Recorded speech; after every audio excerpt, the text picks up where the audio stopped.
British rule state of colonial economy, colonial times में जो British rule के time में जो इकोनॉमी था वो किस तरीके से प्रोग्रेस कर रहा था उसके बारे में इसमें हम डिस्कस करेंगे।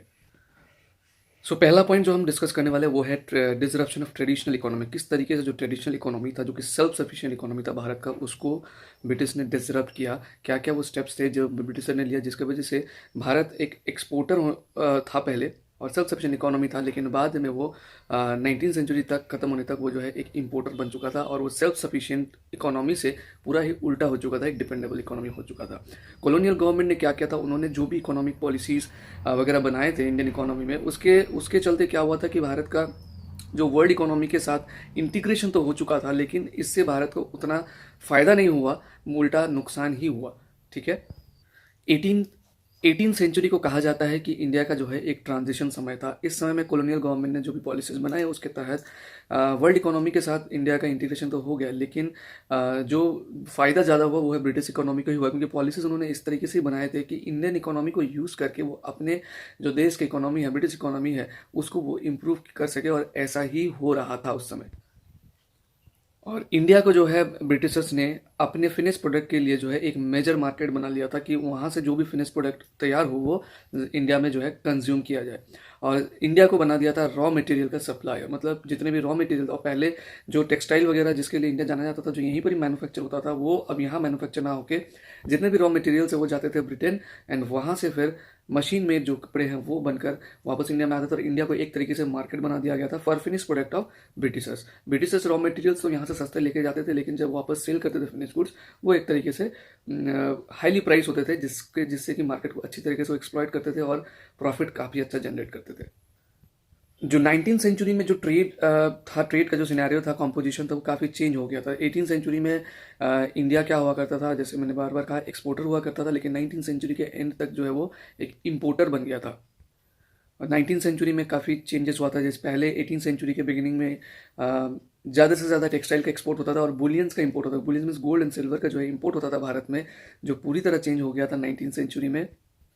जो जो भारत 1800 सेंचुरी में या 18 सेंचुरी में ज़्यादा से ज़्यादा टेक्सटाइल एक्सपोर्ट करता था और बुलियन का इंपोर्ट होता था, उनके भारत में जो है ज़्यादा से ज़्यादा गोल्ड सिल्वर आते थे, उसके जगह पे अब वो जो मशीन मेड, लैंकेस्टर में जो मशीन मेड क्लोथ्स होते थे, वर्ल्ड वॉर वन के टाइम में 85% इंडियंस जो है वही क्लोथ्स यूज़ करते थे जो लैंकेस्टर में प्रोड्यूस करके भारत में ला के उसको रीसेल किया जाता था, मतलब सेल किया जाता था। जो भारत टेक्सटाइल्स एक्सपोर्ट में एकदम टॉप में हुआ करता था, अब उसका एक्सपोर्ट कंपोजिशन चेंज हो गया था। वो इंडिगो, ओपियम, सॉल्ट, कुछ हद तक टोबैको, शुगर या सॉल्ट पेट्रे का एक्सपोर्टर वो बन चुका था। और और इस तरीके से जो है जो सेल्फ सफिशिएंट एक इकोनॉमी था भारत का, वो पूरी तरह से डिसरप्ट कर दिया था ब्रिटिश सरकार ने। इम्पोवरिशमेंट ऑफ पीजेंट्री, मतलब जितने भी स्मॉल लैंड होल्डर्स थे, लैंड ओनर्स थे, किस तरीके से वो धीरे धीरे गरीब होते गए कॉलोनियल रूल या ब्रिटिश रूल के अंडर में, इसके बारे में समझेंगे। कॉलोनियल रूल की वजह से सबसे पहला जो हिट हुआ है वो हुआ था एग्रीकल्चर सेक्टर को, क्योंकि 1765 में ब्रिटिश गवर्नमेंट ने टैक्सेशन, दीवानी जिसको कहा जाता था, टैक्सेशन जो है लागू कर दिया था।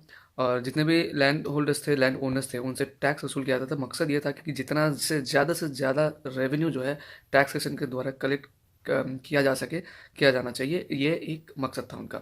और इसके चलते ये हुआ कि जो एग्रीकल्चर सेक्टर है उसमें डिक्रीज़ हुआ, और इसका अंदाज़ा इससे लगा सकते हैं कि 1769-70 में, मतलब 5 साल के अंदर ही एक बहुत ही बड़ा जो है भुखमरी या फेमाइन जो है आया हुआ, जिसमें जो अनडिवाइडेड बंगाल था जो उस समय का, उसका 1/3 पॉपुलेशन जो है इसके चपेट में आ गया और ख़त्म हो गया। जो एग्जिस्टिंग लैंड टेन्योर सिस्टम था उसको ख़त्म करके ईस्ट इंडिया कंपनी ने ज़मींदारी सिस्टम, रोयतवारी सिस्टम साउथ में और वेस्टर्न में जो है महलवारी सिस्टम का जो है लागू कर दिया। ये तीनों सिस्टम को लागू करने का एक ही मकसद था, जितना ज़्यादा हो सके ज़्यादा से ज़्यादा रेवेन्यू कलेक्ट किया जाए। उन ब्रिटिशर्स को, जो पीजेंट्स हैं, उनके वेलबींग से कुछ लेना देना नहीं था, उनका एक ही टारगेट था कि रेवेन्यू ज़्यादा से ज़्यादा कलेक्ट होना चाहिए। अब ये जो सिस्टम उन्होंने लागू किया, zamindari system, ryotwari system and mahalwari system, ये किस तरीके से काम करता है, इसका बनावट कैसे था, इसको ज़रा समझते हैं। ओके, अंडर जमींदारी सिस्टम ये क्या गया, जो भी जमींदार को अपॉइंट किया था उनको जो है उस लैंड का राइट दिया जाता था, और जो पीजेंट्स थे, एक्चुअली जो ओनर थे, उनको उन जमींदार का टेनेंट्स बना दिया जाता था। और जो रेवेन्यू कलेक्शन था वो गवर्नमेंट के लिए फिक्स था, और ये पावर ज़मींदार को दिया गया था कि वो जो है रेगुलरली टीनेंट से, जो पीजेंट्स थे एक्चुअली उनको टीनेंट में चेंज कर दिया गया था, उनसे रेगुलरली जो है रेवेन्यू कलेक्ट करते रहे। तो ये पावर ज़मींदार को मिल गया था। तो एक तो लैंड राइट्स मिल गया उनको, जो कि उनका था नहीं, बट फिर भी उनको मिल गया, जहाँ का उनको ज़मींदार बनाया जाता था वहाँ का लैंड राइट्स उनको मिलता था। और जो एक्चुअल में वहाँ के उस लैंड के जो पीजेंट्स थे, ओनर थे, वो एज अ टीनेंट ज़मींदार के अंडर में रहते थे। ज़मींदार उनसे फोर्सफुली जो रेवेन्यू कलेक्ट करता था, और जो भी रेवेन्यू ज़मींदार को गवर्नमेंट को जमा करना पड़ता था वो फिक्स होता था, वो करते थे। और उसके अलावा अगर मतलब एक तरीके से बोल सकते थे क्रूएल सिस्टम था, क्योंकि ज़मींदार जो है जुल्म करते थे। और ये हिस्ट्री कहानी हमको जो है पढ़ने की ज़रूरत है नहीं दोबारा से, बट ये सिस्टम इस तरीके से काम करता था ज़मींदारी सिस्टम में।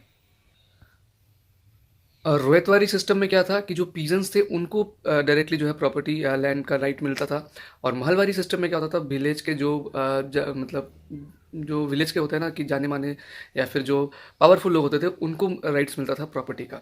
ठीक है। और रोहितवारी और जो महलवारी सिस्टम है, इसमें ज़मींदार का कोई रोल नहीं था, लेकिन ज़मींदार का जो भी रोल था वो डायरेक्टली गवर्नमेंट, मतलब गवर्नमेंट डायरेक्टली रोहितवारी और महलवारी सिस्टम में जो है टैक्स कलेक्ट करते थे। लेकिन इनका भी हालत ऐसा नहीं कि उनको प्रॉपर्टी राइट्स दे दिया, मतलब हालत इनका बेटर था। पीजेंट से के कंपैरिजन में इनका भी हालत बिल्कुल बराबर ही था, आप बोल सकते थे। भले ही इनको प्रॉपर्टी राइट्स दिया था, लेकिन जो गवर्नमेंट इनसे डायरेक्टली रेवेन्यू कलेक्ट करते थे वो बहुत ही ज़्यादा हुआ करता था, जिसके वजह से इनका भी वही प्रॉब्लम फेस होता था जो टीनेंट्स फेस करते थे ज़मींदार के अंडर में। फ़र्क सिर्फ ये था कि ज़मींदार से टैक्स लेते थे गवर्नमेंट और ज़मींदार टीनेंट से।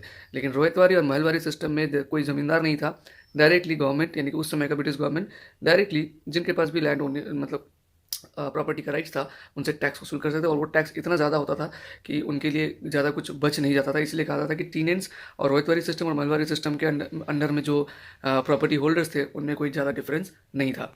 जो जो टैक्स रोहितवारी और महलवारी सिस्टम में लगाया जाता था, जो भी प्रोडक्शन होता था उसका 1/2 का 1/3, तो इतना ज़्यादा टैक्स जो है गवर्नमेंट चार्ज कर लेते थे उनसे टैक्स के रूप में, उनका जो भी प्रोडक्शन होता था।